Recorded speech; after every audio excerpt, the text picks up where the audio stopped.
Today, I'm going to be climbing Cringe Mountain. Okay, so it's not a real place, although Google Maps apparently thinks it's in the Cairngorms, but I promise this one lives entirely in your head. What I'm talking about is this idea that you have to push past the feelings of cringe, self-doubt, and fear of judgment in order to try something new or achieve something meaningful.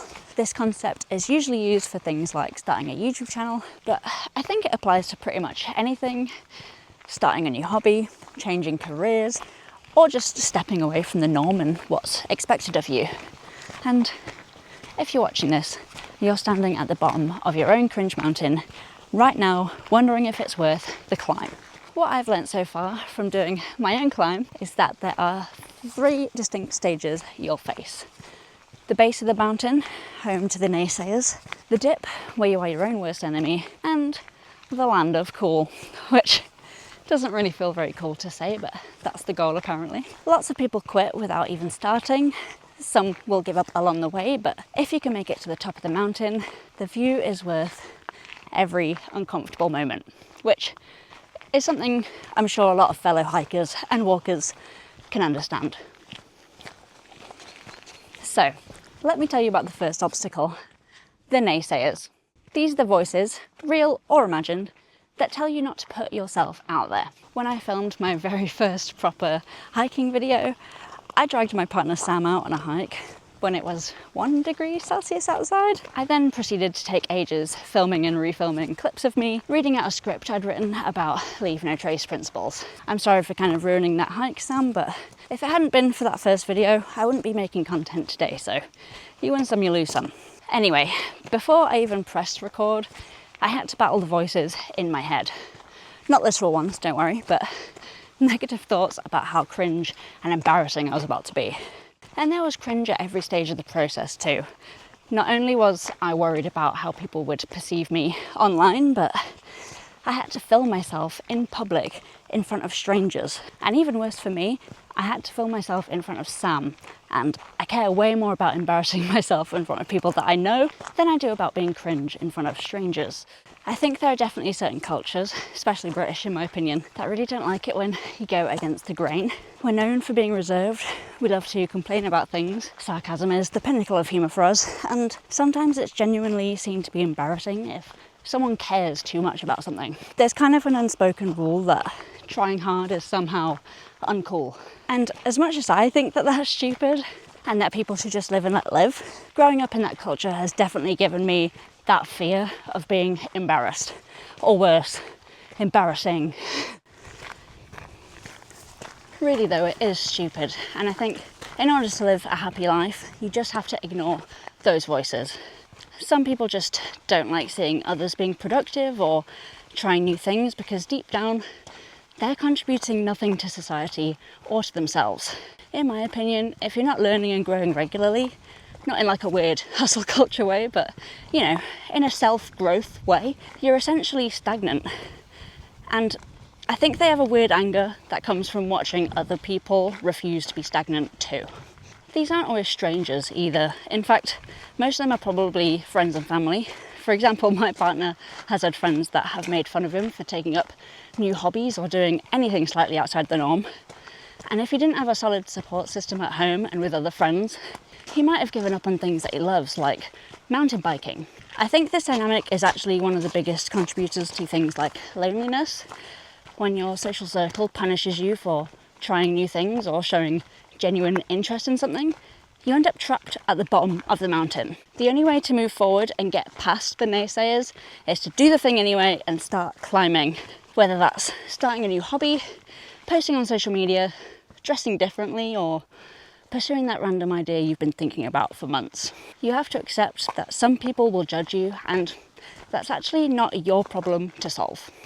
So, maybe you've climbed over that first peak of embarrassment and started the thing, but now you're stuck after the first hurdle in what I'm calling the dip, to borrow from Seth Godin's book of the same name, which inspired this section. To put it simply, if getting over the first peak is about starting despite feeling embarrassed, getting through the dip is about persevering when the initial excitement wears off and you're not seeing the results you hoped for yet. In my experience, when you start something new, you often get an initial burst of encouragement. Maybe it's supportive friends or family, or the algorithm throwing a few views your way, or just that rush of trying something new.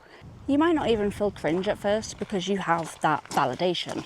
But then, after a while, things start to dwindle and the novelty wears off. The initial supporters move on to the next shiny new thing, and suddenly you're left wondering, is it more embarrassing to give up now or to double down and carry on? I think sometimes that initial burst of encouragement can start to hold us back too. I had a video hit 100,000 views pretty early on in this YouTube journey so far. I think it was about the 7th video I'd uploaded since restarting the channel. Then another hit about 79,000 about a month later. This was incredible and completely unexpected and anxiety inducing. People were suddenly responding to my opinions and personal thoughts rather than my hiking advice.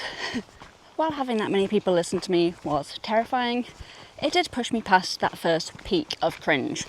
I finally had proof that what I was doing was worthwhile, but the success brought its own problems. I'd gone from about 600 subscribers to suddenly shooting up to 2,000, then 5,000, and now over 10,000 within a few months. I know that's small within big YouTuber terms, but I can't even picture 10,000 people in my head, so those are crazy numbers to me.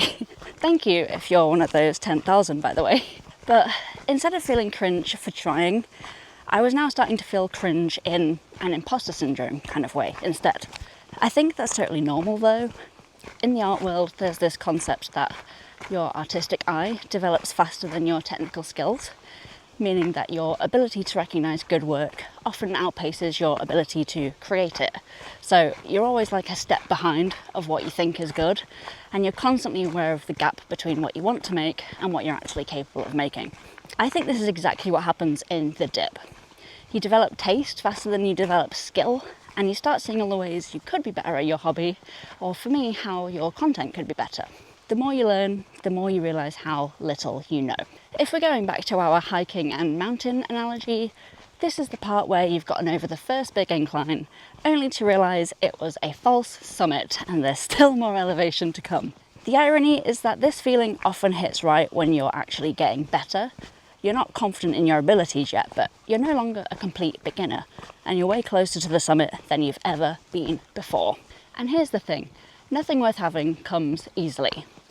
We climb mountains precisely because they're difficult. We choose challenges because overcoming them changes us, develops us. To borrow from Seth Godin, the dip isn't a downside to the journey, it's the whole point. It's the price you have to pay to actually get good at something. The key is working out if that thing is worth the effort and embarrassment, and knowing when to bail if it's not. So, if you do carry on, what is on the other side? What happens if you push through the dip? Well, I'm not quite there myself, but I can see glimpses of it. I'm still pretty embarrassed when I have to film in front of people or I have to share something that I spent a lot of time making. But I've embarrassed myself enough on the internet that I know I probably can't turn back now. From what I can tell though, the land of cool isn't about being perfect or having millions of followers or never feeling self-doubt again. I think it's more about reaching a place where you're comfortable being seen trying, where you're okay with people watching you experiment and potentially fail. That's the part I'm still terrified of, by the way. There's this phrase that's been floating around online, I am cringe and I am free, and I think that captures something important about the summit of Cringe Mountain. It's not that you stop caring what people think entirely, but rather that you stop letting the thoughts paralyse you. You realise that most people are too busy worrying about their own climb to spend much time judging yours.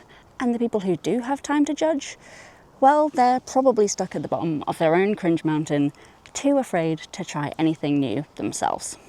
So, what's your cringe mountain? What's the thing you've been wanting to try but haven't because you're worried about what people will think, or because you're not sure you'll be good at it?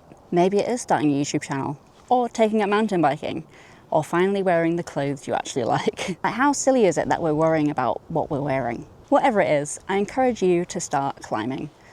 Not because I think you're guaranteed success if you do, you're not, I'll be honest, but because you're probably more likely to regret the things you don't try than the things you do.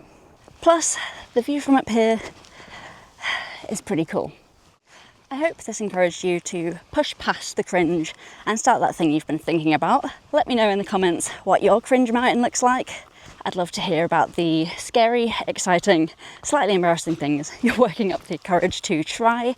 And if you do take the leap, whatever that looks like for you, I'd love to hear how it goes. As always, thank you to my patrons and members for supporting the channel, and thank you for watching.